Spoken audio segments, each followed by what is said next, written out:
একটা বড় প্রশ্ন ছিল আওয়ামী লীগের সময় যখন প্রথম এই আন্তর্জাতিক অপরাধ ট্রাইব্যুনাল গঠন করা হয়, তখন বরাবরই এই মানে এই কোর্টে কি কি রায় হবে মোটামুটি আওয়ামী লীগের নেতা থেকে শুরু করে মন্ত্রী মিনিস্টাররা আগে থেকে এই বিভিন্ন সংবাদ সম্মেলনে বিভিন্ন বক্তব্যে তারা বলতেন। এই একই অভিযোগ কিন্তু না থাকলেও আওয়ামী লীগ দেশের বাইরে থেকে এই অভিযোগটা তুলেছে যে এটি রাজনৈতিক প্রভাব কিন্তু ছিল না। আপনিও কি তেমনটাই মনে করেন কিনা, যেটাও কি প্রতিহিংসার বহিঃপ্রকাশ? ধন্যবাদ।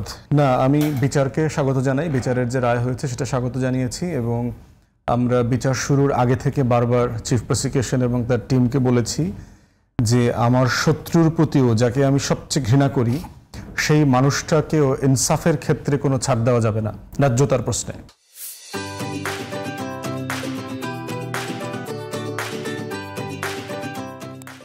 এটাই হচ্ছে নতুন বাংলাদেশে যে আমরা নতুন রাজনৈতিক বন্দোবস্তের কথা বলছি, নতুন বাংলাদেশের কথা বলছি, সেই বাংলাদেশ বিনির্মাণের শর্ত যে আমি আমার শত্রুর সাথে কি আচরণ করি, তাকে আমি কোন আইন দিয়ে মাপি এবং বিচার করি।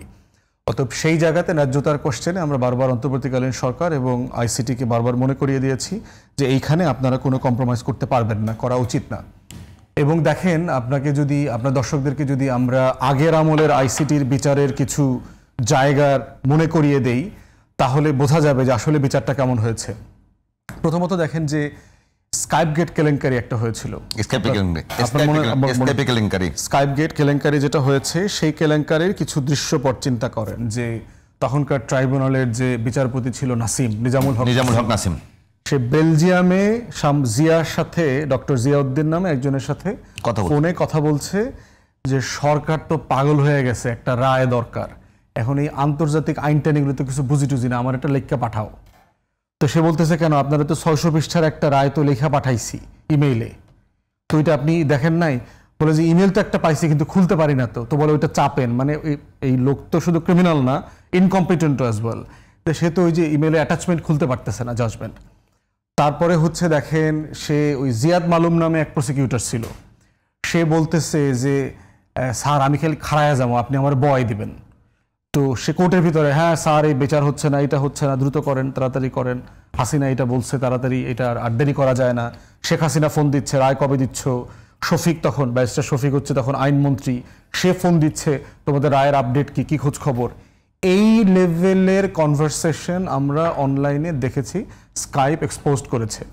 এবং তখনকার আপনার লন্ডন ভিত্তিক যে বিখ্যাত ম্যাগাজিন দি ইকোনমিস্ট কিন্তু ওই সময়টার এইটাতে একদম কাভার হেডলাইন করেছিল যে বাংলাদেশে বিচারের নামে কি হচ্ছে স্কাইপ কেলেঙ্কারিতে। দ্বিতীয়ত একটা এক্সাম্পল দেই, দেখেন যে আপনার কিসের ভিত্তিতে বিচারটা করা হয়েছে। কিছু পত্রিকার কাটিং, শাহরিয়ার কবিরদের মতো ঘাদানির এই যে ক্রিমিনাল গ্যাং আছে, মুনতাসির মামুনদের কিছু স্টেটমেন্ট, পত্রিকায় গল্প, কবিতা, উপন্যাস। তখনকার সময় 500-550 মুক্তিযুদ্ধের উপরে অ্যাভেলেবল যত গল্প, কবিতা, উপন্যাস ছিল সবগুলো এভিডেন্স আকারে কোর্টে হাজির করা হয়েছিল।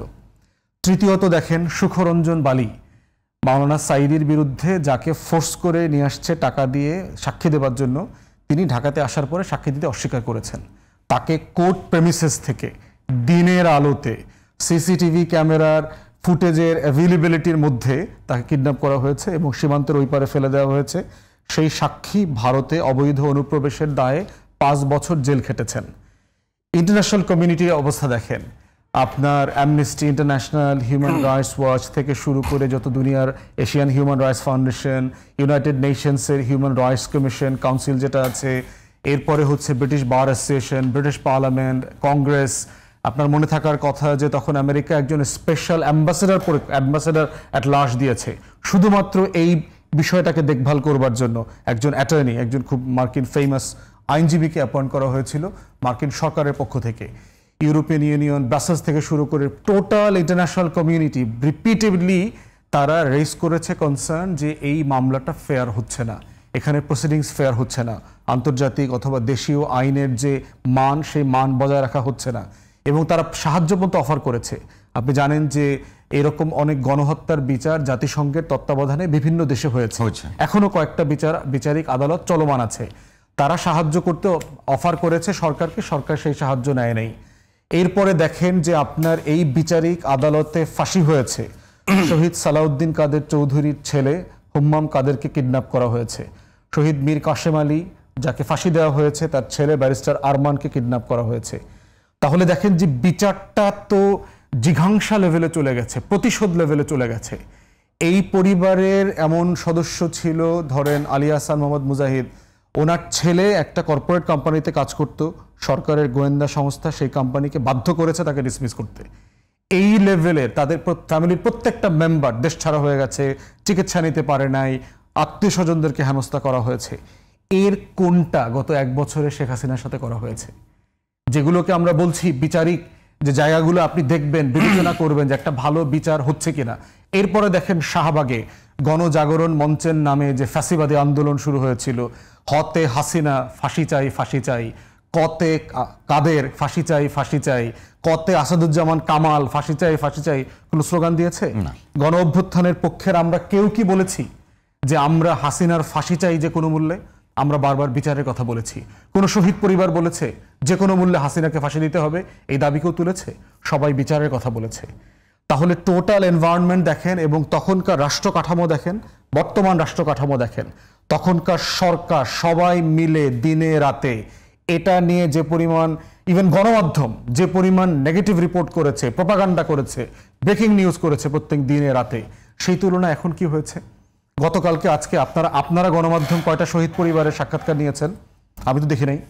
কিন্তু সেই সময় আমরা দেখেছি মিথ্যা ফাউল শহীদ পরিবার বানায় আয় না, দিন রাত এরে ওরে, ও কসাই কাদের, ও অমুক, ও সালাউদ্দিন কাদের চৌধুরী ডিসি হিলে অমুক জায়গায় লয়ে গেছে, পাহাড়ের এখানে নিয়ে আমারে মারছে। এই ধরনের প্রপাগান্ডা তো প্রত্যেকদিন গণমাধ্যমে আমরা দেখেছি। এখন কোনটা দেখেছি? কোনোটা দেখি নাই। তাহলে সেই জায়গাতে, এবং ইন্টারন্যাশনাল কমিউনিটি দেখেন, পৃথিবীর কোন সংস্থা এই বিচার নিয়ে কি গত 1 বছরে প্রশ্ন তুলেছে? তুলে নাই। তাহলে ন্যায্যতার কোশ্চেনে আমরা বোধ করছি যে এটা দেশে এবং বিদেশি সকল মান রক্ষা করেই এই বিচার করা হয়েছে।